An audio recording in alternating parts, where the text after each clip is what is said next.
નમસ્કાર દર્શક મિત્રો, કિરણ એપા ઓફિશિયલ ચેનલમાં આપનું હાર્દિક સ્વાગત છે। જોઈએ આજના મહત્વના સમાચાર।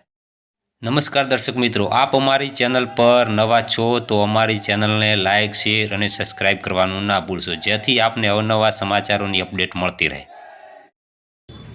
આ કાર્યક્રમ જે છે જમીન ટોચ મર્યાદા સાથણીની જમીન આ મુદ્દે રિસર્ચ એટલે સંશોધન કરેલું આખા બનાસકાંઠાનું, અને એમાં કયા લાભાર્થીને કેટલી જમીન મળી છે અને કોની જમીન મળી છે, કયો સર્વે નંબર 7, 12, 8 આ તમામના પુરાવો ડોક્યુમેન્ટેશન કરેલું।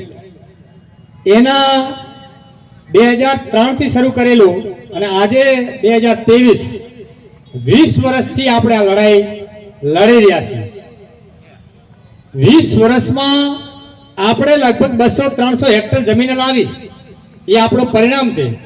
દૈયપ છે, જોડિયાળી છે, સણવાલ છે,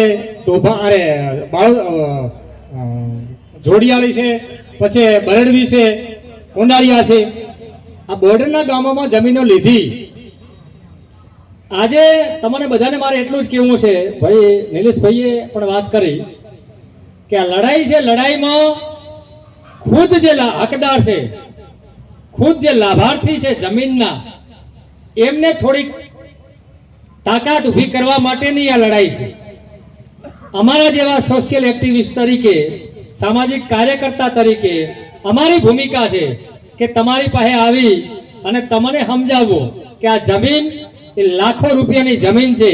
અત્યારે આપણા બાપ દાદા જમીન ખરીદી શકે એમ નથી, પણ તમને 3 હેક્ટર જમીન મળેલી હોય, 2 હેક્ટર જમીન મળેલી હોય, એના ઉપર કબજો કરવા માટે તમને જે સમજ આપવાની છે એ સમજ અમે તમારા સુધી પહોંચાડી છે।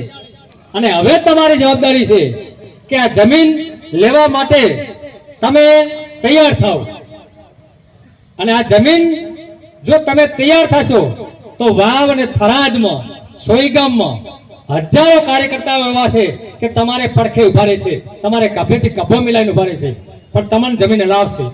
પણ પહેલી ભૂમિકા તમારી એટલે હકદારોની છે કે આ જમીન માટે કબજો લેવા માટે તૈયાર થો।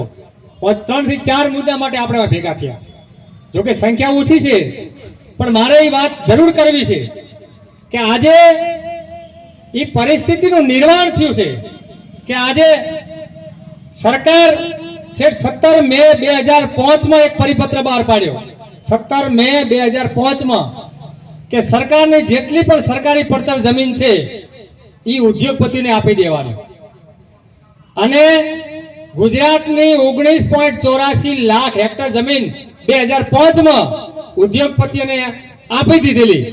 ત્યારે પણ આપણી લડાઈ ચાલુ હતી અને આજે પણ લડાઈ ચાલુ છે કે વાવ તાલુકાની 17,000 હેક્ટર જમીન સરકારી પડતર જમીન છે, એ જમીન અમને આપો। એટલે આટલા લોકોથી જમીન મળવાની નથી। વાવ તાલુકામાં 17,000 હેક્ટર જમીન છે, થરાદમાં પણ હશે, સોઈગામમાં પણ હશે, પૂરા બનાસકાંઠામાં પણ હશે। એટલે આ જમીન લેવા માટે આપણે ગામડે ગામડે અરજીઓ કરાવેલી છે, અને હું ઢેરિયાણાના બેઠા હતા ભાઈ, એમણે પણ પૂરી તૈયારી કરી છે। એવા જો ગામે ગામ આપણે 2-4 માણસો ભેગા થઈ જાય, 2 થી 4 માણસો તૈયાર થાય તો આપણે હાઈકોર્ટ સુધી જઈને પણ આ જમીનો લેવી છે। એટલે દરેકે દરેક વ્યક્તિઓ બધા તૈયાર થો, તમારી સાથે અમે બધા તૈયાર છીએ। તમને જમીન મળતી હોય, એ ગરીબ જે વંચિત છે, એ દલિત હોય, આદિવાસી હોય, ઓબીસી હોય, માઇનોરિટી હોય કે કોઈ પણ મહિલા હોય, દરેકને જમીન મળે એના માટે આ રાષ્ટ્રીય દલિત અધિકાર મંચ છે કે બનાસકાંઠા જિલ્લા દલિત સંગઠન છે, એ તમારી પડખે છે। એટલે તમે બધા તૈયાર થો અને આ લડત ભવિષ્યમાં મજબૂત બને। આજે આયા એથી 1000 ગણા આવીએ અને લાખોની સંખ્યામાં ભેગા થઈ અને આપણા હક ને અધિકારની લડાઈ લડીએ। મારે ઘણું નથી કેવું, સુબોધભાઈ આપણે હાઈકોર્ટના વકીલ છે, બધી વાત કરશે, મારા અનુભવીઓ ઘણા બધા છે।